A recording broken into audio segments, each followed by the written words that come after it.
Following the summit of the 4,800 meter Cumbre Mountain, the Truffy, shared cab, descended into a cloud of whirling fog. Given that we were traveling along the Camino de la Muerte, or Death Road, it was perhaps for the best that the interior of the vehicle felt eerily tranquil, as if we were enclosed in a bubble. The 64-kilometer Yungas Road, which connects to the high-altitude Andean city of La Paz to the subtropical Yungas valleys and the Amazonian lowlands beyond, comprises a steep 3,500-meter descent. A portion of the highway is barely 3 meters wide. There are a series of tight curves and blind corners, and miniature waterfalls cascade down the surrounding rock face.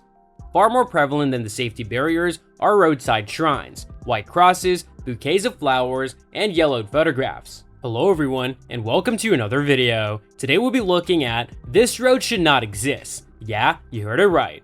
During the 1990s, there were so many fatalities on the highway, constructed by the Paraguayan prisoners of war during the disastrous Chaco War, 1932 to 1935, that the Inter-American Development Bank dubbed it the world's most deadly road. Before we suddenly emerge into the sunlight, the traffic slowed to a crawl and the driver crouched forward, staring attentively over the driving wheel as if taking an eye exam. Outside my window was a 1,000-meter drop that was nearly vertical, while on the opposite side, a motorcycle sped by and clipped our wing mirror.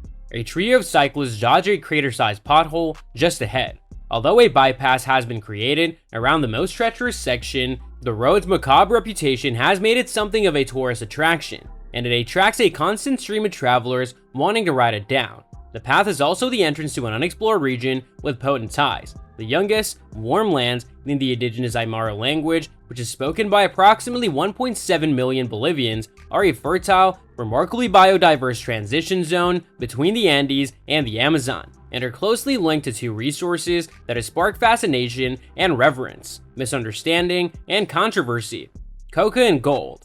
After 2 hours of the Death Road, we arrived in Corico, a once thriving gold mining center that is now a sleepy tourist town.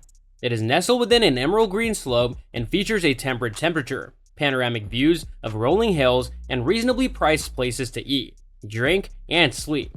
Corico is a difficult location to leave, but after a day of recuperation following a harrowing voyage, I ventured into the surrounding countryside to learn more about the region's influence on modern Bolivia.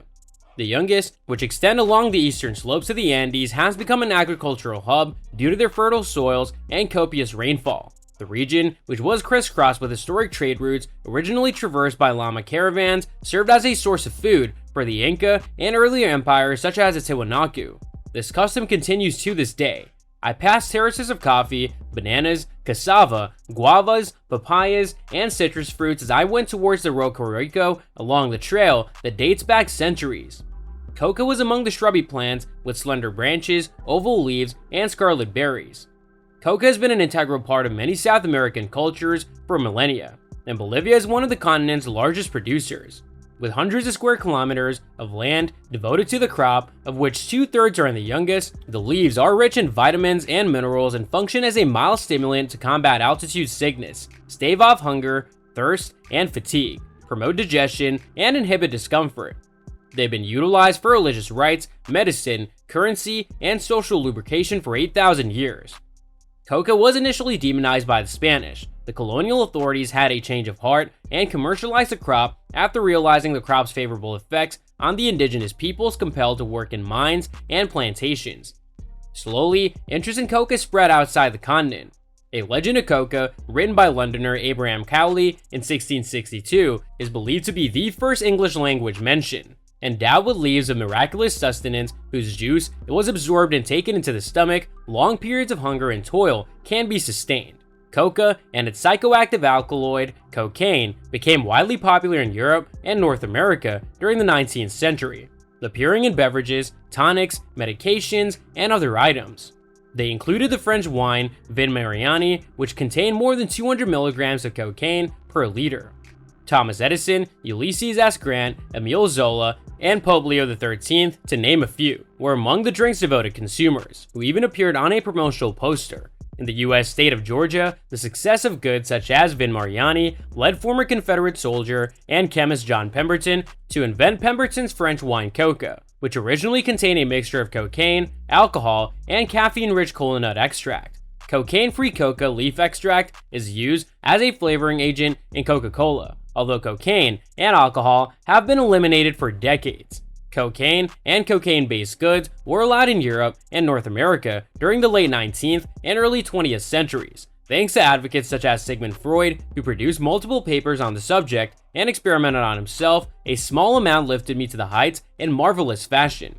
Coca, however, remained legal in Bolivia. As demand for cocaine rose again in the 1980s, the US-led war on drugs devastated Bolivia's nearby Chapar region, which had become a major coca-producing area.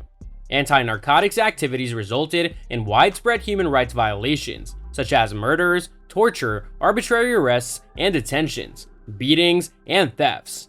Popular protests by cocaleros, the majority of whom were indigenous Quechua or Aymara descent, contributed to the ascent of Evo Morales, the leader of the 6 Federations of the Cochabamba Tropics, a trade union representing coca growers. So that's all from today's video. If you enjoyed it, remember to leave a like, subscribe, and ring that bell icon so that you never miss our upcoming videos. And don't forget to share your thoughts in the comments section below. Stay tuned, and we'll catch you in the next video.